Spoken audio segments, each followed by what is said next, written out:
Hello, today I'm going to go over 3.1, which is graphing quadratic functions. I'm sorry I'm a little behind on videos, so I'm backtracking a little, but here is 3.1. So quadratic functions, that is a graph of a parabola. Okay, so it's not exactly like a U because it's not so curved on the bottom. Axis of symmetry is this right down the middle, which is an x value. Okay, vertex is this point that's either on the bottom, or if you have something that opens down, it's on the top, which is a max or min. So this is a max, and this one right here is a min. The vertex is either the highest point of the parabola or the lowest point. And then rate of change and average rate of change, I use those interchangeably. Yeah. They're the same thing to me, and I'll talk about those. Okay, quadratic functions. In order to be a quadratic, let me move this mouse, we have ax squared, bx, and c. A, b, and c are coefficients. C is a constant, which is just a number. There's no x with the c.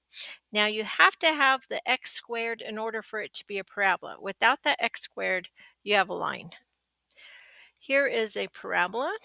I'm going to scoot in. So the axis of symmetry formula, I'm going to get a highlighter, is this. Axis of symmetry is negative b over 2a, and that gives you this x value.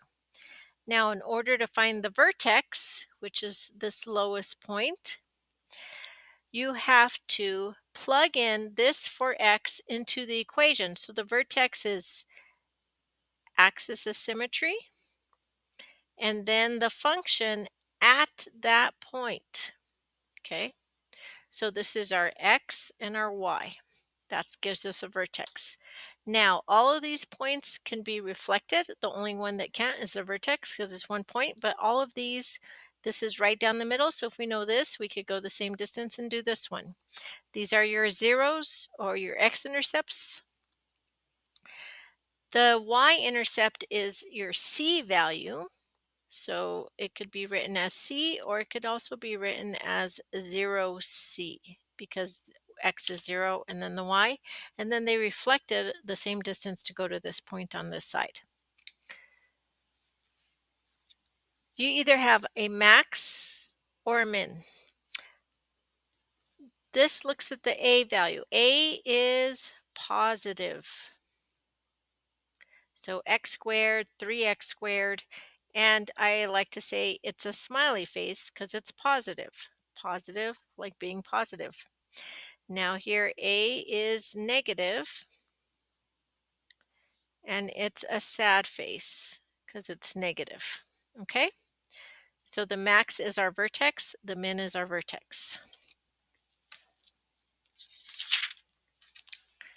I'm sorry there's some writing already in this book, but I'm just going to keep on writing over it. Okay, so state the domain and range. Remember, our domain are our x values and our range are our y values. So for parabolas, when we have something like this or like this, our domain is always going to be all real numbers. There's no restriction on the horizontal. Our range is going to go, this a is 1, so it's going to be this one. It's not going to be this. So our range is from this point up. So to find the y value of this point, we have to find the axis of symmetry, then plug it in. So I've already written this is 1, a is 1, b is 2, and c is negative 3. I would suggest rewriting them because some people just go a, b, c above the equation and forget about that negative with the 3. So our y-intercept is our c, which is negative 3. Or 0, negative 3 if you want it as a point. So to find the axis of symmetry, I always tie the negative and the b together because negative of a number is just taking the opposite sign. So this is negative 2 over 2 times 1, which is negative 1. So that's our x-axis of our vertex, negative 1. Now to find our y-axis, which our x is just left, -1, to find our y-axis, oh, they did it down here, but we'll do it up here. We plug in -1. So to find when x is -1, this is -1 squared. I don't know where to write. Oh, let's look at the table.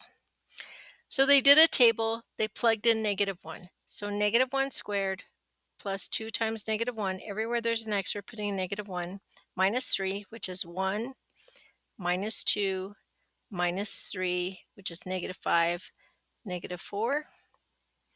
And 1, 2, 3, 4, there's our vertex. Here's our C, our y-intercept. So we know the axis of symmetry was -1 right there. So you could reflect that one.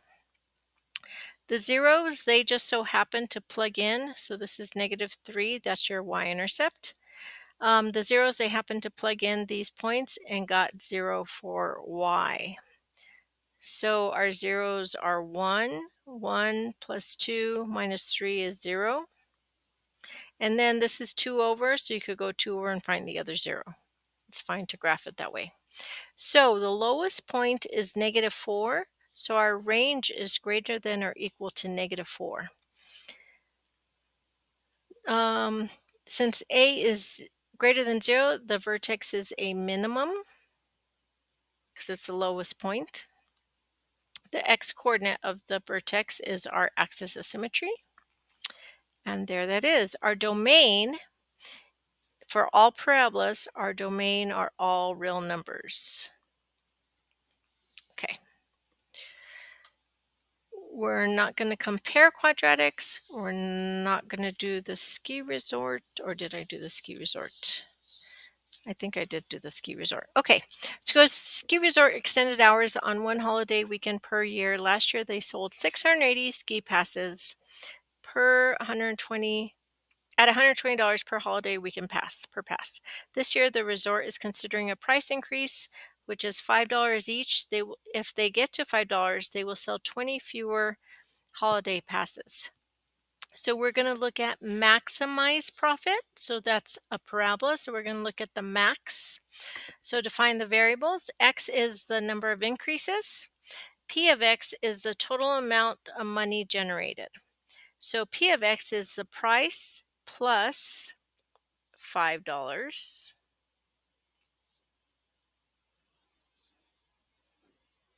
for each one that they sold.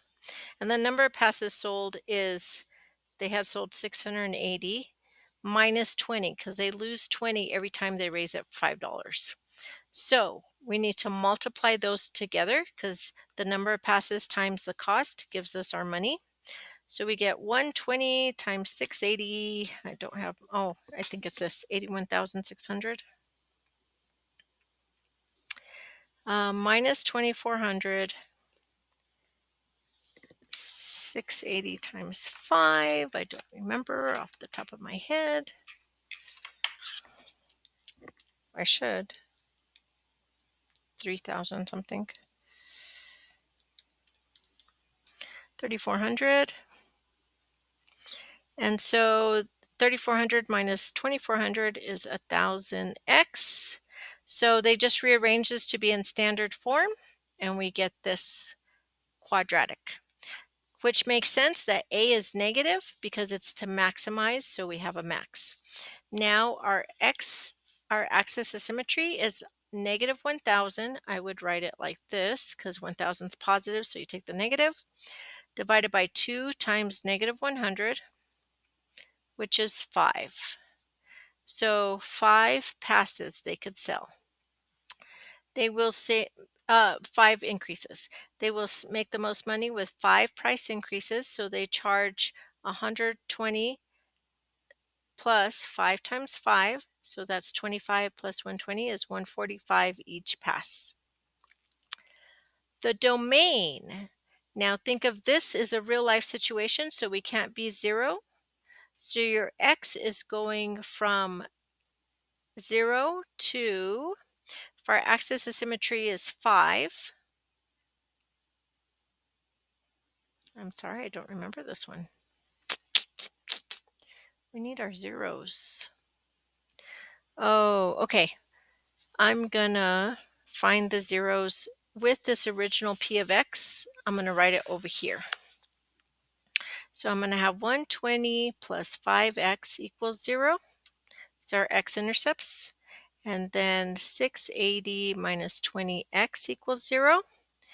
This is 120 equals negative 5x, which is a negative number, which is no good because this is real life. So we're just finding where these zeros are, that it goes down like this. So there's a negative number, so that one doesn't matter. But we get 680 equals 20x. So x equals, I don't know why I don't want to use my head today, 34. So say this is 5, because that's our axis of symmetry. This is 34. This is negative something. So our domain is just going to be from 0 to 34. That's our domain. And then our range is going to go up to the maximum. It's going to be from 0 up to here. So this is like the shaded in area that we're going to do. So we're going to go from 0. Now we have to plug in 5 into the equation. Oops, I'm sorry, it's so crooked. Plug in 5 into the equation to find your y value, how high that is. So they wrote it out. This is 100 times 25. It's not 500 squared, okay? So negative 100 times 25, and you could do this all in the calculator at once, plus 1,000 times 5, which is just 5,000, plus 81,600 is 84,100. So our largest y is 84,100. So that's the amount of money they would make. All right. I know I didn't do concerts, the next one. And now we're going to talk about rate of change. So rate of change is similar to slope, but slope is used with lines, linear equations. Any other shape or equation is called rate of change because it's not always straight. So slope, we do, say this one, we do this y minus this y, and then the x, the distance. So that's our slope. But now we have some kind of curves, and we may get this point and then this point, and we do the difference in y's over the difference in x, and we find this rate of change, which is just taking, it's called the average rate of change because it's just a little snapshot. Doesn't mean that's what's happening with the whole curve. I know we're doing parabolas, but rate of change could be applied to any polynomial. So just like slope, f of a, f of b, that means y. So this is like y2 minus y1. That's your y value when x is b. x2 minus x1. It doesn't matter if you want to do y1 minus y2 and x1 minus x2. It's just this point goes together. We have 2 points. We have x2, y2, and we have another point which we are just naming x1, y1. Okay, so here's an equation. It says over the interval, these are our x values. Okay, so this is over here on the left. If we have a number line, we're going to go from -4 to 4. Or if we have the x-axis, and then, so these are our x values. So we need to see what's going on with the curve between these two values. So to find the y values, you're going to plug in, it doesn't matter which one you use first. They're using 4, which is fine. So they're going to plug in 4 and then subtract, it's always minus, -4, and then plug in -4. This becomes a plus, so on the bottom we're going to have 8. I'm going to write it here. In the numerator, we get +4 is -16, plus 8 is a -8, minus 1 is a -9, which is what they got, minus, this is 16 negative negative 24, negative 25, which is what they got. But it's going to be a plus, and this is a plus because we got two negatives. So 25 minus 9 is 16. 16 divided by 8 is 2. So the rate of change is 2. Now, if we were doing, if we knew what we were graphing, it would be 2, whatever your y unit is, over your x unit, but we're not. If you have a table, so this is us trying to find the y values. So when we found these y values, that means when x is 4, y is negative 9. And when x is negative 4, y is negative 25. So those are our 2 points we use, y1 and y2, x1 and x2. But if we had a table, it's already done for you. So we want to do negative 3 and 3, so we're going to focus on, I'm going to use a highlighter again, this one and this one. Then you just subtract your y's. So f of 3 is negative 24. F of negative 3 is 48.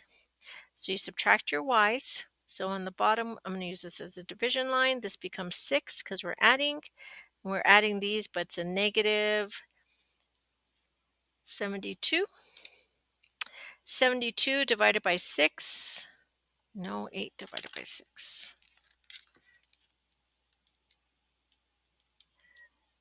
Oh, it's 12. So our rate of change is negative 12 on this one. Okay, so the table is actually easier because they already found your y value there. This is